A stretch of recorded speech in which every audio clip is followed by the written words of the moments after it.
From nearly dying in a childhood car accident to overcoming a debilitating stutter, Joseph Robinette Biden Jr. has defied the odds again and again on his winding road to America's highest office.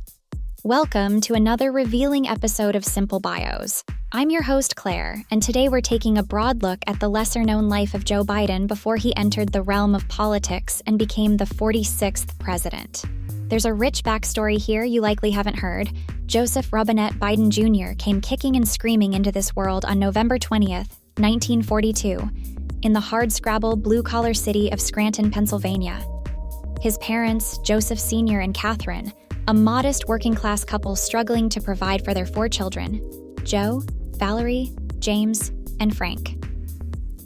His father cleaned boilers and later managed a car dealership, while his mother, Catherine, was primarily a homemaker. Being from such humble means instilled early values of resilience, empathy, and work ethic in young Joey. He was a mediocre student in his early years, hindered by a severe stutter that made him the target for schoolyard bullies. The impediment undermined his self-confidence, yet he persevered. He was also just an average athlete, preferring football and baseball pickup games over schoolwork. Tragedy nearly struck at age 10, however, when a car plowed broadside into his family's vehicle. Though he emerged miraculously unscathed, the accident did leave him with recurring headaches for many years after. The Bidens relocated to Claymont, Delaware, when Joe was 10, to seek better economic opportunities.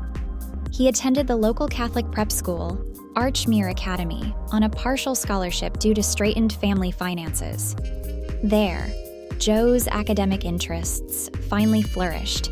He played junior varsity football and was elected class president in his last 2 years. Out of a class of 688, he graduated 506th GPA-wise, right smack dab in the middle academically. Outside of school, teenage Joe cultivated his lifelong love affair with cars, a beloved American pastime. He spent hours waxing, washing, and cruising about in the gently used blue and white 51 Chevy he bought with savings from his part-time job as a locker room attendant. Biden later reminisced about his next car, a 1958 Chevy Impala convertible. That car cemented my identity as a sparkling stud. It was also around 17 when he met Nelia Hunter, his future high school sweetheart and wife. She occupied the far front passenger seat of that flashy Impala many a Friday night at the movies. After prep school, Biden attended the University of Delaware, earning a double major in political science and history by 1965.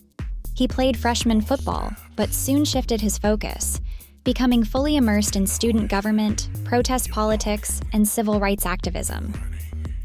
As Vietnam War opposition grew, Joe was at the forefront of small campus protests by war dissenters.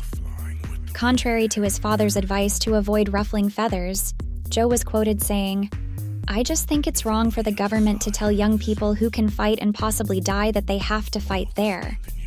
These are prophetic words from a future commander-in-chief. Next, Biden earned a law degree from Syracuse University in 1968. There, accusations of self-plagiarism first cropped up regarding his alleged use of 5 unattributed pages from a published law review article in a class paper. Though the minor scandal was dismissed and charges dropped, it foreshadowed later accusations of dishonesty and integrity, questions that would follow him through much of his early political career. After law school, Biden wasted no time diving into public service. He became a public defender but quickly shifted to private practice to better support his new bride, Nelia, and their growing family. However, his true passion remained politics and the passionate belief that government should actively help better people's lives, a belief instilled by the Kennedy era he came of age under. Within an astonishingly short span, months, not years, 29-year-old Biden was on the fast track to becoming one of Delaware's youngest elected senators. He surprised many by upending the Republican incumbent J. Caleb Boggs, who until that time had never lost an election bid in his long career. It was November 1972, mere days before fate would deal the young Biden family a savage blow.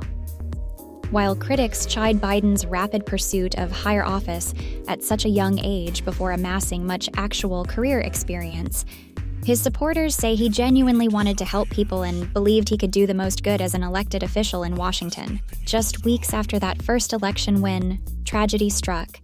Nelia and the couple's 1-year-old daughter Naomi perished when their car was hit by a tractor-trailer truck. Their 2 young sons, Beau and Hunter, were gravely injured as well. It was a grievous loss barely comprehensible for the new senator-elect. Consumed by profound grief, yet sustained through sheer determination and his devout Catholic faith, the devastated Biden considered resigning his hard-won Senate seat before even taking office. It was the encouragement of Senate colleagues like Mike Mansfield and Edward Kennedy, however, that convinced the new widower to honor his wife's memory by taking his oath of office from his son's hospital bedside. And what a distinguished Senate career it was, spanning 36 years. Some signature Biden achievements included authoring the Violence Against Women Act in 1994 and helping pass the assault weapons ban that same year, the last meaningful gun control legislation enacted to date. He also led numerous bipartisan efforts to cut taxes on the middle class, curb greenhouse gases, and reduce the national deficit. Later, as vice president under Obama, Joe spearheaded infrastructure spending in the wake of the 2008 recession, helped guide national security policy, and supported the momentous passing of the Affordable Care Act. Of course, Biden has weathered his share of storms along the way. Years preceding his presidential runs were dogged by accusations of plagiarism regarding quotes he failed to attribute during speeches, and many found his handling of Anita Hill's sexual harassment allegations during the 1991 Clarence Thomas confirmation hearings insufficient. There have also been frequent gaffes where Biden misspoke or made contentious, off-the-cuff remarks taken out of context. Supporters wrote these verbal fumbles off as mostly harmless Bidenisms. At the same time, critics say they posed more significant questions about his leadership fitness. The most significant blow came in 2015 with the untimely death of his eldest son and political heir apparent Beau from brain cancer at just age 46. An inconsolable joy wrote, Beau Biden was, quite as simply, the finest man any of know. The tragedy fueled speculation that Biden might mount another presidential campaign bid again. Joseph Robinette, Biden Jr.'s long life story is filled with numerous heartbreaking losses, steadfast dedication, astounding highs, and humbling defeats. But through it all, Joe has persevered by picking himself up far more times than fate has knocked him down. It's a uniquely American story of tribulation and triumph that many average citizens recognize and identify with at some gut level. And it goes a long way in explaining Biden's uncanny ability to emotionally connect with voters hungry for someone who understands their everyday pains and hardships.